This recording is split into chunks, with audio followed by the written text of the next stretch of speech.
शराब घोटाला। भारतीय जनता पार्टी ने पिछले 4 साल से इस शब्द का भारतीय राजनीति में खूब इस्तेमाल किया। आज उसमें जो आदेश आया उस पर भी चर्चा करेंगे। न्यायालय ने, हमारे जस्टिस सिस्टम ने इसमें एक बहुत ऐतिहासिक फैसला दिया है। इसके लिए मैं जुडिशरी का बहुत बहुत धन्यवाद करना चाहता हूं, जज साहब का बहुत बहुत धन्यवाद करना चाहता हूं। आज के इस माहौल में जब सारी संस्थाओं को, सारे अथॉरिटीज को डराया जा रहा है, धमकाया जा रहा है, ऐसे में इतना बड़ा न्याय करने के लिए जज साहब ने वाकई बहुत हिम्मत दिखाई है। मैं उन सभी वकील भाइयों का धन्यवाद करना चाहता हूं जिन्होंने एक एक कदम हम लोगों का साथ दिया, हमारी ये लड़ाई न्यायालय में लड़ी।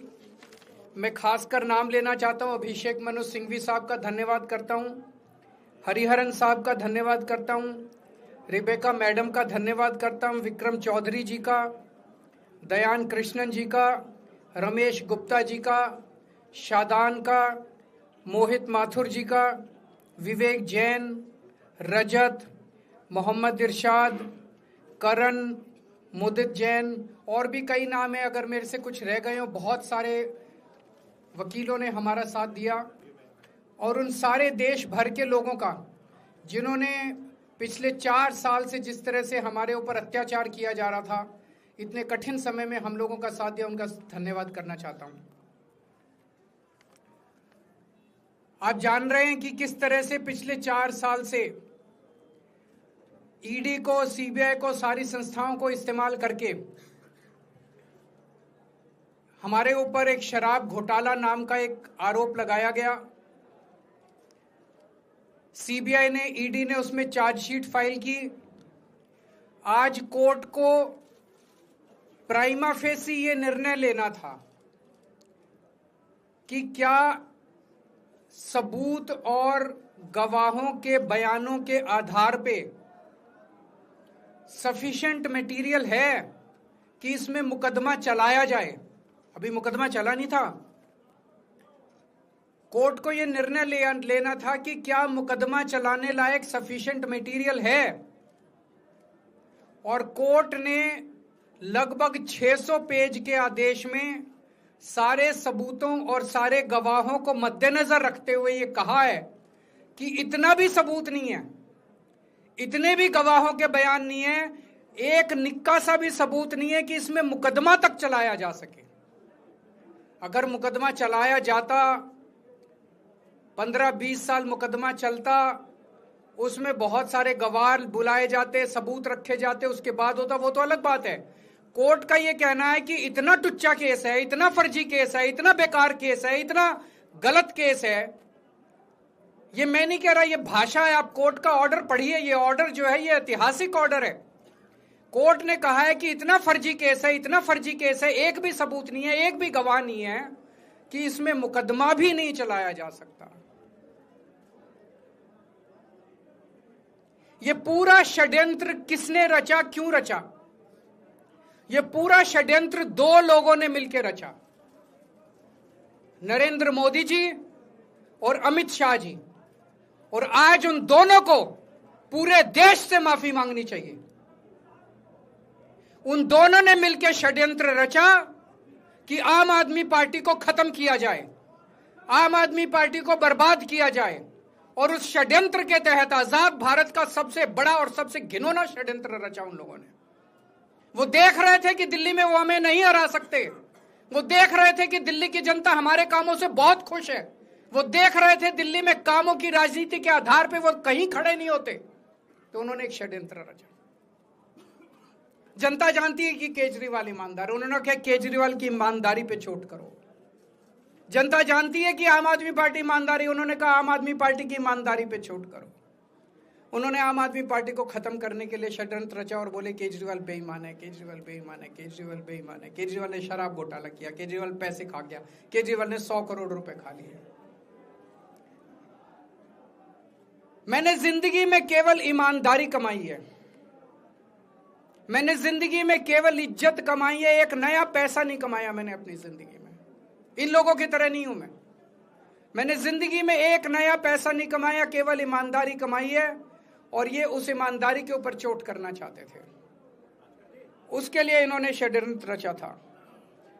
आज कोर्ट के ऑर्डर के बाद ये साबित हो गया देश के सामने, केजरीवाल कट्टर ईमानदार है, मनीष सिसोदिया कट्टर ईमानदार है, संजय सिंह कट्टर ईमानदार है, दुर्गेश कट्टर ईमानदार है, आम आदमी पार्टी कट्टर ईमानदारी है। हम नहीं कह रही है, कोर्ट ने सारे देश के सामने बोला है। कई लोग ये कहते हैं जेल से आने के बाद केजरीवाल चुप क्यों हो गया,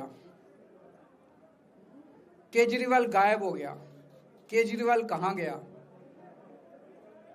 मैं कोई नेता नहीं हूं, मैं कोई पॉलिटिशियन नहीं हूं।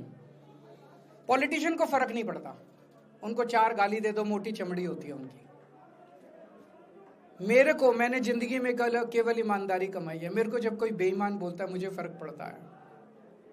मेरे को जब जेल भेजा जाता है, मेरे परिवार के ऊपर ताने मारे जाते हैं, मेरे को फर्क पड़ता है। केजरीवाल को फर्क पड़ता है। इसलिए मैंने तय किया था कि जब सारे देश के सामने मैं निर्दोष साबित हो जाऊंगा तब तक मैं चुप रहूंगा। आज मेरे दिल से बहुत बड़ा बोझ उतर गया। मैं मोदी जी को कहना चाहता हूं, मोदी जी, आपने हमारे ऊपर इतने केस कर लिए, आपने ईडी छोड़ दी, आपने सीबीआई छोड़ दी, आपने पुलिस छोड़ दी, आपने इनकम टैक्स छोड़ दिया हमारे पीछे, आपने जेल भेज दिया हमारे 5 सबसे बड़े नेताओं को। आम आदमी पर एक समय ऐसा था जब आम आदमी पार्टी के सबसे टॉप के 5 नेता जेल में थे एक साथ। उसके बाद भी केजरीवाल का कुछ नहीं बिगाड़ सके। अब तो एक ही तरीका बचा है मोदी जी केजरीवाल से निपटने का, केजरीवाल का कत्ल करवाना पड़ेगा, केजरीवाल की हत्या करवानी पड़ेगी। उसके अलावा अब केजरीवाल आपसे संभलने वाला नहीं है। अब आपके बस का नहीं है केजरीवाल, आपने सब कुछ करके देख लिया, अब केजरीवाल का कत्ल ही करवाना पड़ेगा। और एक तरीका है, मैं पहले भी बोल चुका, लेकिन वो मोदी जी के बस का नहीं है। मैंने 500 स्कूल बनवाए दिल्ली में, आप 5000 स्कूल बनाओ। मैंने दिल्ली की सड़कें अच्छी करी, आप पूरे देश की सड़कें ठीक कर दो, देखो केजरीवाल को कोई पूछेगा ही नहीं। केजरीवाल ने 200 मोहल्ला क्लिनिक बनाया, 20,000 मोहल्ला क्लिनिक बनाओ। आप तो देश के प्रधानमंत्री हो, अरे अच्छे काम करो ना। वो नहीं होता मोदी जी से, वो मोदी जी से नहीं होता। मैं उनको कहना चाहता हूं, प्रधानमंत्री जी, केवल सत्ता की जो प्रधानमंत्री मोदी जी की और अमित शाह जी की सत्ता की हवस है, ये उसका नतीजा है जो ये षड्यंत्र रचा गया। और इस षड्यंत्र का मैं बहुत छोटा हूं, हमारे परिवार ने बहुत भुगत भोगी है। मैं जेल गया, मेरी मां बीमार रहती है बहुत ज्यादा, उसको अस्पताल में एडमिट कराना पड़ा, बहुत रोई मेरी मां, बहुत रोई। इनकी पत्नी मनीष सिसोदिया जी की पत्नी, उनको मल्टीपल स्क्लेरोसिस डिजीज है, सब लोग जानते हैं। जब सुप्रीम कोर्ट में केस चल रहा था, संजीव खन्ना जी ने कहा कि बहुत गंदी बीमारी है, उनके नीचे का पूरा पोर्शन काम नहीं करता और धीरे धीरे बीमारी बढ़ती जा रही है। हमारे परिवार ने बहुत भुगता है, लेकिन वो इंपॉर्टेंट नहीं है, हम इंपॉर्टेंट नहीं है, हमारा परिवार भी इंपॉर्टेंट नहीं है। लेकिन मोदी जी और अमित शाह जी के षड्यंत्र का खामियाजा जो दिल्ली भुगत रही है, दिल्ली के 3 करोड़ लोग भुगत रहे हैं, उसकी भरपाई कौन करेगा? आज दिल्ली में कहीं चले जाओ, सारी सड़कें टूटी पड़ी हैं, अस्पतालों में दवाइयां मिलनी बंद हो गई हैं, मोहल्ला क्लिनिक बंद किए जा रहे हैं, स्कूलों का बुरा हाल हो रहा है। पूरे दिल्ली में पोल्यूशन इतना ज्यादा कभी दिल्ली की जनता ने नहीं देखा था। यमुना का बहुत बुरा हाल हो गया है। एक चीज बता जो तो दिल्ली में इन्होंने ठीक करी हो, पूरी दिल्ली का बेड़ा गर्क कर दिया। सबसे बड़ा खामियाजा मोदी जी और अमित शाह जी की सत्ता की हवस, उसका सबसे बड़ा खामियाजा दिल्ली के 3 करोड़ लोगों ने भुगता है। दिल्ली के लोगों से जाके पूछो। आज मैं चैलेंज करता हूं मोदी जी को, मोदी जी हिम्मत है दिल्ली में दोबारा चुनाव करा के दिखा दो, 10 से ज्यादा तुम्हारी सीट आ जाए, मैं राजनीति छोड़ दूंगा। तुम्हारी 10 से ज्यादा सीट आ जाए, मैं राजनीति छोड़ दूंगा। दिल्ली की जनता त्रस्त हो चुकी है तुम लोगों से।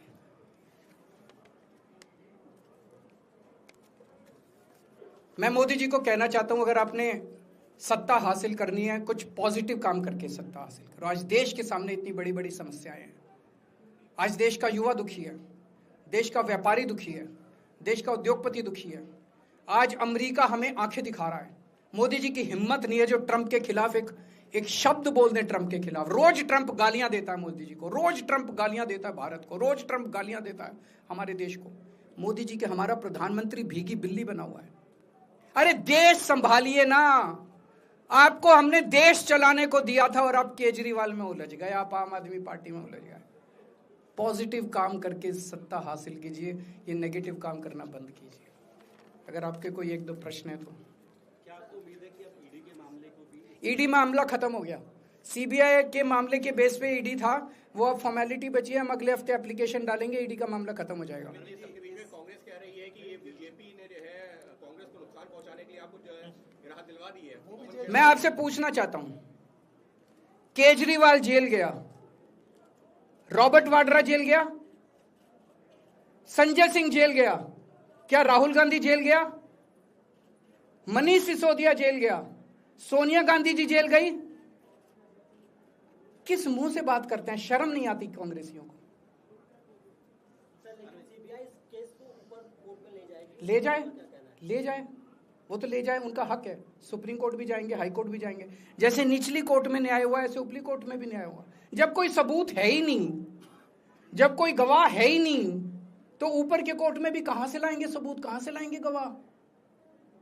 आज कोई छोटा मोटा उन्होंने डिस्चार्ज कर दिया है हमें, उन्होंने कहा कोई आरोप ही नहीं बनता। इसके अलावा जो